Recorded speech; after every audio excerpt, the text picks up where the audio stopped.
Вы смотрите информационный выпуск Амшукшара. Здравствуйте.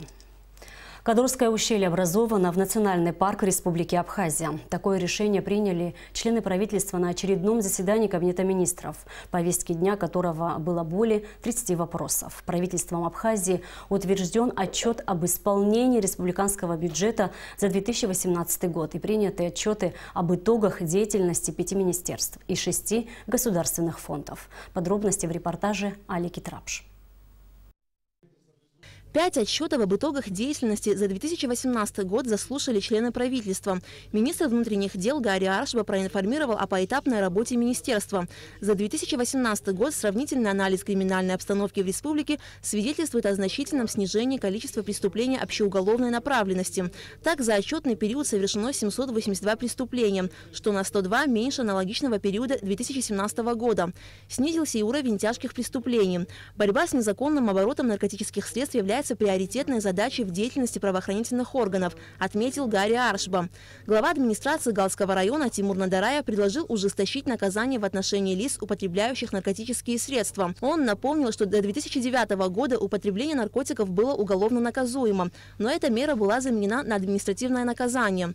Как отметил в ответ Гари Аршба, наркомания – одна из самых главных проблем для абхазского общества. Поэтому рассматривается вопрос об ужесточении наказания для наркоманов. Мы разрабатываем, рассматриваем в системе с общественностью, проводятся мероприятия во всех направлениях. Мы хотим внести изменения в некоторые законодательные акты и в Уголовный кодекс Республики Абхазия, также в административный кодекс, для того, чтобы возможно ужесточить в этом направлении.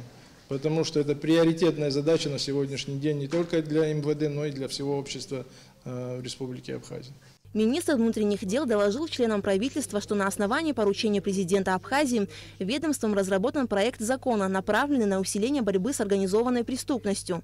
Законопроект послужит реализации усиления оперативного контроля так называемыми преступными авторитетами, ворами в законе, лидерами уголовных группировок, которых необходимо изолировать от общества. Главная цель – это защита гражданского населения, предпринимателей и коммерческих предприятий, а членов преступного сообщества. Гари Аршба также сообщил, что в настоящее время процесс обмена общегражданских паспортов практически завершен. Значительный спад обращения граждан по обмену бланков паспортов, но в паспортных столах остаются невостребованными до 7 тысяч готовых документов. Премьер-министр Валерий Бгамба обратился к главам администрации районов и потребовал более жесткого контроля в вопросе пользования гражданами паспортов с истекшим сроком действия. Мы уменьшили свой контроль за тем, что люди, у которых просрочка паспортов, могут спокойно зайти в любое госучреждение, получить спокойненько справку и уйти. Кроме того, банковские, кредитные учреждения предупредить. Вышел срок паспорта, не имеет права человек производить этим паспортом никакие операции на территории Абхазии.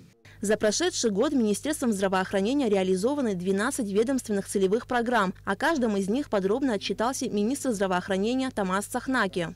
Лечение граждан Республики Абхазия за пределами территории на сумму запланированную 43 миллиона 396 тысяч рублей. Это пациенты, которые направлялись для оказания высокотехнологичной медицинской помощи в федеральных центрах Российской Федерации прежде всего. 48% из которых это в том числе и дети с заболеваниями сердечно-сосудистой системы. За 2018 год в государственный бюджет поступило 95% налоговых платежей. Об этом доложил министр по налогам и сборам Даур Курмази. Плановые показатели были выполнены по следующим видам налоговых платежей: налог на прибыль, подоходный налог, налог на имущество и патент. А плановые показатели налоговых платежей, как курортный сбор, спецналог, налог на имущество, НДС, акциз и земельный налог, не были выполнены. Основной проблемой в выполнении плановых заданий в работе органа является работа с задолженностями, отметил министр Даур Курмази. Наблюдается динамика роста задолженности по налоговым платежам. Ввиду необходимости систематизации работы налоговой задолженности, разбитой по категориям, при этом мы наблюдаем снижение текущей задолженности, взыскиваемой в текущем порядке, и наблюдаем рост задолженности неурегулированных просроченных задолженностей и рост задолженностей нереальных ко взысканию. В этой части у нас имеют место случаи, когда происходит согласование с налогоплательщиками, урегулирование сроков погашения задолженностей, но, к сожалению, таких случаев не так много, и большая часть работы направляется во взаимодействие со службой судебных исполнителей. Отчеты о проделанной работе за прошедший год также представили министры сельского хозяйства и образования и науки. Кроме того, члены правительства заслушали и приняли отчет Министерства финансов об исполнении республиканского бюджета за 2018 год. Государственный бюджет за прошлый год по доходам исполнен на 95,6%. В основном исполнение обеспечили Гудаутские и Сухумские районы. Фактическое поступление собственных доходов государственного бюджета Республики Абхазия составило 4 миллиарда 799 миллионов рублей, при плане в 5 миллиардов 219 миллионов рублей. По расходам при плане в 10 миллиардов 534 миллиона 756 тысяч рублей исполнение составило 8 миллиардов 768 миллионов 867 тысяч рублей. В основном исполнение госбюджета обеспечили Гудаутский, Сухумский, Гулрыбский, Ткачалский районы и город Сухум. Доходы республиканского бюджета, как вам известно, формируются за счет собственных доходов и безвозмездной финансовой помощи Российской Федерации. Безвозмездная финансовая помощь Российской Федерации поступает у нас по двум направлениям. Это финансовая помощь в целях социально-экономического развития Республики Абхазия и финансовая помощь в целях осуществления бюджетных инвестиций в рамках реализации инвестиционной программы содействия социально-экономическому развитию Республики Абхазия на 2017 и 2019 год.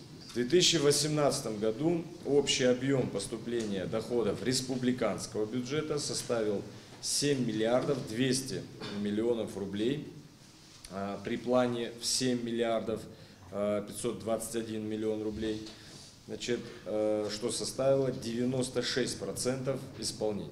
По собственным доходам исполнение составило 90%, по финансовой помощи Российской Федерации исполнение 100%. Члены правительства также заслушали и приняли отчеты об исполнении бюджетов фондов обязательного медицинского и социального страхования, дорожного, пенсионного, государственного внебюджетного фонда инвалидов войны народа Абхазии и фонда репатриации.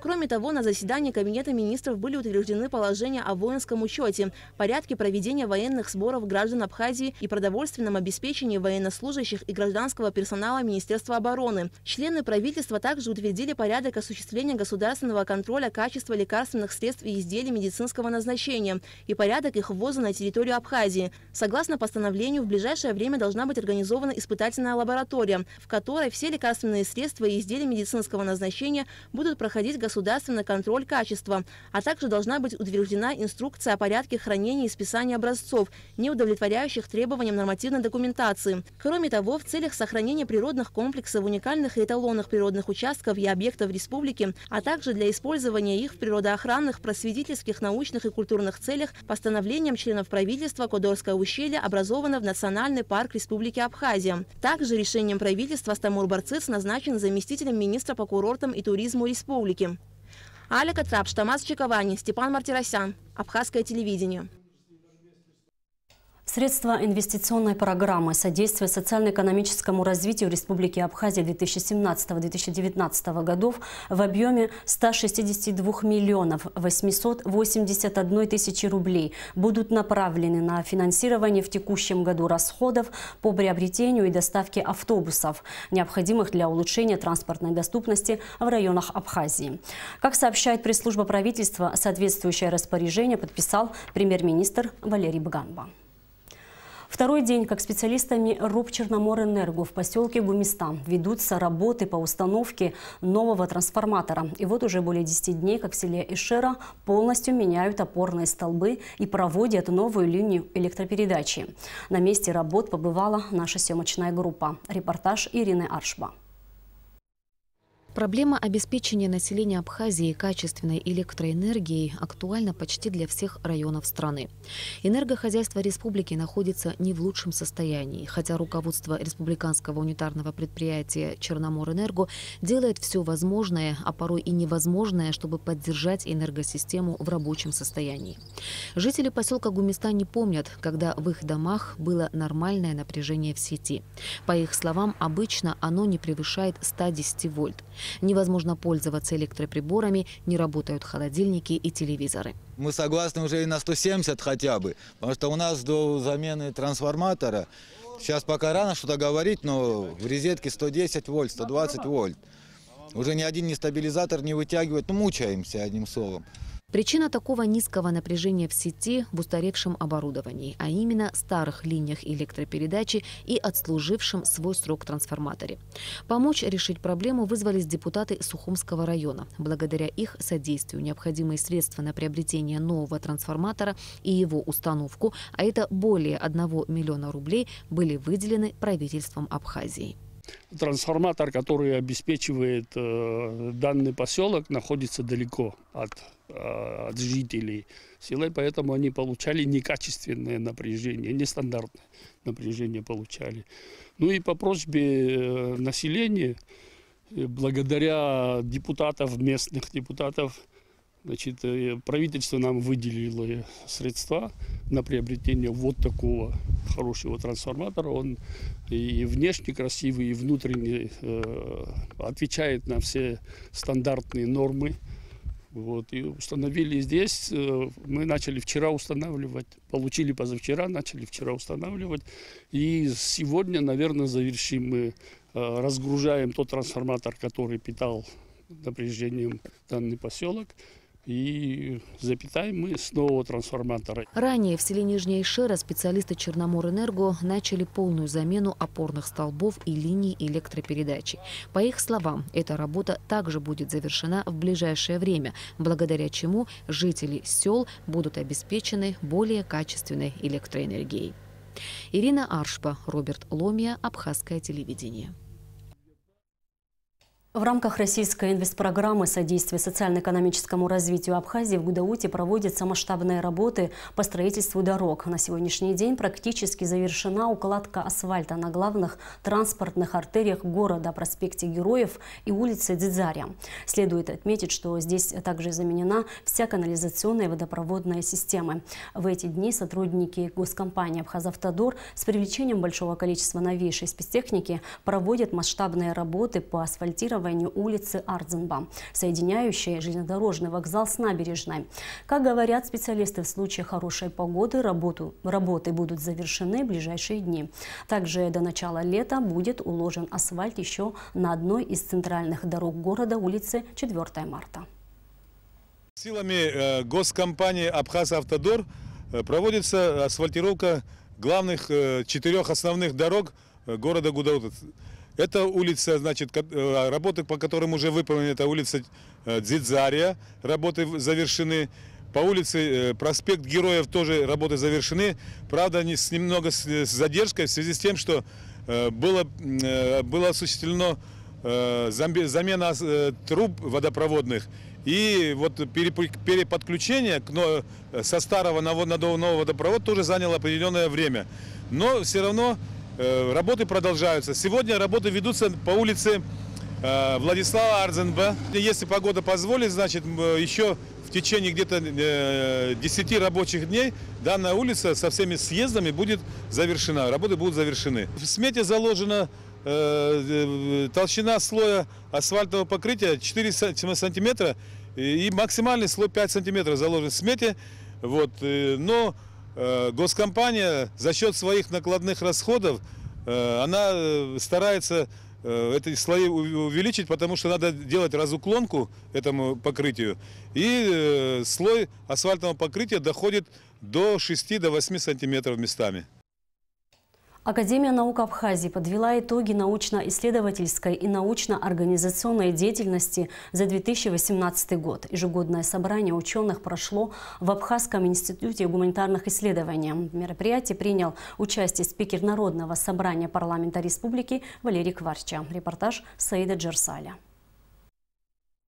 На ежегодном общем отчетном собрании Академии наук Абхазии были подведены итоги деятельности всех подведомственных учреждений Академии за 2018 год. В своем выступлении первый вице-президент Академии наук Сергей Пибия отметил, что современный вектор стратегии Отечественной академии наук характеризуется как переход от становления к развитию. Каждый член Академии наук Республики по окончанию календарного года представляет отчет о проделанной работе, из которого руководство делает определенные выводы и составляет статистику. Научные исследования Академии наук проводятся по многим важным направлениям с целью развития экономики и народного хозяйства Абхазии. Большое внимание уделяется традиционной культуре народа, в том числе вопросам филологии, истории, культуры и искусства абхазов с древнейших времен до наших дней. Публикация научных трудов – важнейшая часть работы Академии, которая является показателем эффективности работы ученых и научно-исследовательских учреждений. В этом отношении за текущий год нашими учеными издано более 20 книг, опубликовано или сдано в печать свыше 100 статей. Один только Абиги под своим грифом издал 16 книг. Утверждены прошедшие успешную защиту 5 кандидатских диссертаций. Все соискатели в торжественной обстановке получили выполненные на высоком полиграфическом уровне двуязычные дипломы нового образца. Практически все институты Академии наук Абхазии традиционно поддерживают международные научные связи со многими учеными и профильными зарубежными научными учреждениями России, Турции, Белоруссии, Венгрии, Китая и США. Контакты осуществляются как по линии разработки научных тем, так и по линии организации совместных мероприятий. Многие исследовательские работы были размещены в зарубежных научных изданиях, что говорит о росте престижа абхазских ученых. На собрании была также поднята тема подготовки будущих кадров. Ежегодно в учреждениях АНА невостребованными остаются несколько мест в аспирантуре. В этой связи Академия наук испытывает постоянный дефицит квалифицированных специалистов. При этом молодых людей наука не очень интересует. В настоящее время в аспирантуре АНА обучается 14 человек. В Абиги 10, в Институте ботаники 2, в ЕПИТе 2 человека. С 2016 года стала функционировать правительственная целевая программа финансово-материального обеспечения научных исследований, проводимых молодыми учеными Академии наук Абхазии. Привлечено к выполнению научных проектов более 30 молодых ученых и специалистов. С целью вовлечения молодежи в науку и расширения функций государственного языка с 2018 года для лучших работ молодежи ученых, написанных на абхазском языке, Академия учредила 3 премии, каждая по 50 тысяч. Много проблем ввиду изоляции Абхазии, отсутствия академической мобильности, доступа к многим библиотекам и так далее, а также трудность получения финансов на командировки, на стажировки, что очень важно для формирования молодого ученого. Это все требует адекватного финансирования, этого, к сожалению, пока нет, но мы должны стараться добиваться от правительства для того, чтобы все эти программы по стажировкам молодых ученых были адекватным образом финансированы. По итогам собрания ученым, особо отличившимся в научной деятельности за прошедший год, были присвоены научные звания, а президент Академии Зураб Джапуа вручил им денежные премии. Саиджар Саля, Эльдар Дамиров, Абхазское телевидение. В Абхазии будет снят художественный фильм по мотивам произведений Фазиля Искандера. Об этом шла речь на брифинге в Министерстве культуры и охраны историко-культурного наследия республики. Режиссер из Северной Осетии Аслан Галазов планирует приступить к съемкам фильма «Детство Чика», в который войдут 4 рассказа из сборника «Подвиг Чика», «Защита Чика», «Возмездие» и «Чик чтит обычаи». Аслан Галазов еще в прошлом году выиграл грант Министерства культуры России на создание фильма. В съемках примут участие актеры абхазских театров и юные артисты. Начало съемок – конец мая, начало июня текущего года. «Детство Чика» станет совместным абхазо-российским продуктом. Творчество Искандера сложно перенести на язык кинематографа, сказала, открывая брифинг, министр культуры Эльвира Арсаля. А режиссер Аслан Галазов отметил, что темы, затрагиваемые в произведениях Искандера, очень актуальны в наше время. Проект по рассказам Фазиля Искандера из сборника «Детство Чика». И действительно, нам кажется, что это очень актуальный проект. И вообще Искандер, на мой взгляд, очень актуален сегодня. Не только как великий, наверное, можно говорить сегодня о том, что это великий писатель, очень крупный мировой писатель, не только как мастер слова, но, мне кажется, вот и в прозе, и в поэзии Искандера очень важен этический момент.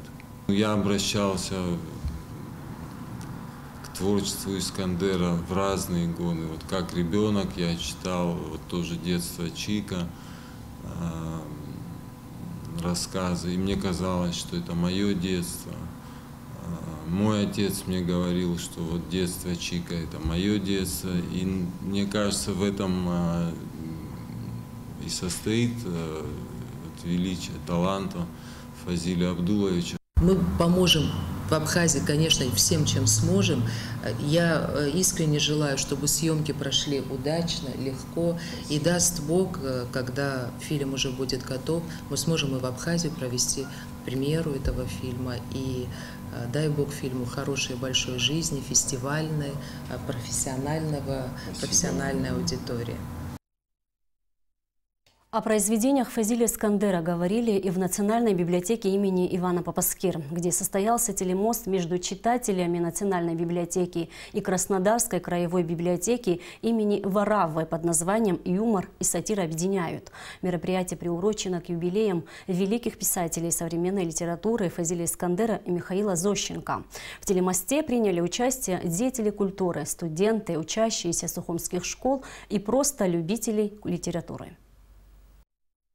Сатира и юмор объединяют. Такое название получил телемост, впервые прошедший в Национальной библиотеке имени Ивана Папаскир между сухумскими и краснодарскими любителями литературы, почитателями творчества Фазиля Искандера и Михаила Зощенко. Сочетание сатирического и юмористического прослеживается почти во всех произведениях великих писателей. Михаил Зощенко в своих произведениях высмеивал жестокость, мещанство, самолюбие и другие пороки человека. И у Фазиля Искандера сочетаются терпкий юмор и язвительная сатира. Это и отмечали участники мероприятия, студенты, учащиеся школ и просто любители литературы. Фазиля Абдуловича причисляют к числу классиков русской литературы. Он сам позиционировал себя русским писателем, но пишущим о своей маленькой родине Абхазии.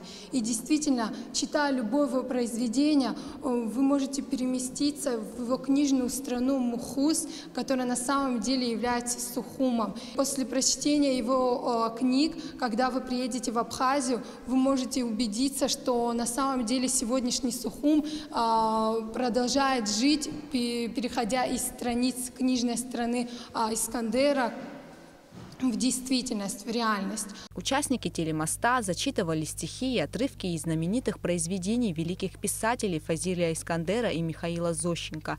Звучали строки из Сандро из Чегема, «Детство Чика», «Созвездие Козлатура». Молодые люди с удовольствием участвовали в диалоге, задавали вопросы, обменивались историями, связанными с творчеством великих прозаиков. Как будто жизнь налажена посильно, но многих ей не досчитать. Страдания, немые кинофильмы, во сне упорно догоняют мать. Какая все-таки немыслимая сила ее глаза уберегла от лжи. Какую тяжесть время провозило через гудящий мост ее души. Главное, отмечают специалисты, несмотря на то, что интернет все еще приходит на смену книжным изданиям, в библиотеке по-прежнему наблюдается немалая читательская аудитория. У нас большая аудитория читательская. Это школьники, студенты, просто любители литературы, поэзии. Мы тут, знаете, работаем постоянно над продвижением чтения, которое в мире сначала начало падать, а сегодня мир возвращается. По словам Бориса Чолария, у Национальной библиотеки имени Папаскир и Краснодарской краевой библиотеки имени Ивана Вараввы еще много совместных планов, а также выразил надежду, что такой формат общения между любителями литературы двух стран станет традиционным. Гугут Савардани, Алексей Баструков, Абхазское телевидение. И о погоде. По сообщению гидрометцентра, в Абхазии ожидается облачность с прояснениями погода. Временами дождь, возможно гроза. Температура воздуха ночью +1, +6, днем +6, +11. Температура морской воды +9.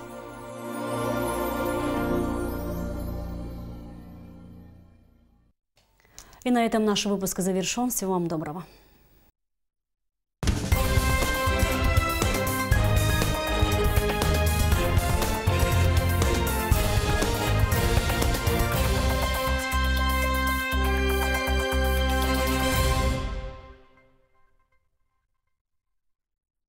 Который питает местную строительную индустрию.